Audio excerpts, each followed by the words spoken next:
La révolution qui a embrasé l'Iran et qui le porte aujourd'hui au pouvoir, Khomeini l'a entièrement conduite depuis un village de France, Neauphle-le-Château. Paris incarnant à ses yeux un lieu emblématique de la décadence morale de l'Occident, Khomeini doit vaincre ses réticences pour s'y installer. La stratégie mise en œuvre en France par Khomeini est double. En direction de l'Iran, ce sont des messages d'une violence radicale.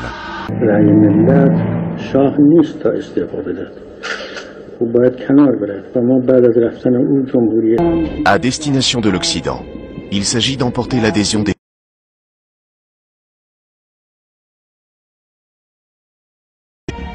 Et ce sont les intellectuels qu'il s'agit d'abord de sensibiliser. Ces personnalités de référence qui éclairent la voie aux journalistes et influencent l'opinion. 10 ans après mai 68, 3 ans après la guerre du Vietnam, les intellectuels français se découvrent un nouveau combat. Depuis 1964, à l'initiative de Bani Sadr, Jean-Paul Sartre préside le comité pour la libération des prisonniers politiques d'Iran. On ne s'étonne donc pas de le voir en 1978 prendre fait et cause avec Simone de Beauvoir pour...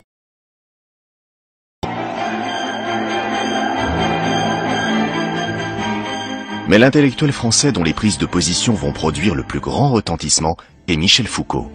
La pensée anti-politique, anti-pouvoir, anti-État d'un noyau, pas de la totalité, mais d'un noyau des 68 arts que Foucault a très bien incarné, trouvait, ou croyait trouver, dans cette révolution, l'incarnation d'un certain nombre de leurs idéaux. Dans les années 50, 60, on vous disait, mais si tu critiques le PC, tu laisses passer la droite, tu laisses passer les exploiteurs, tu désespères Billancourt.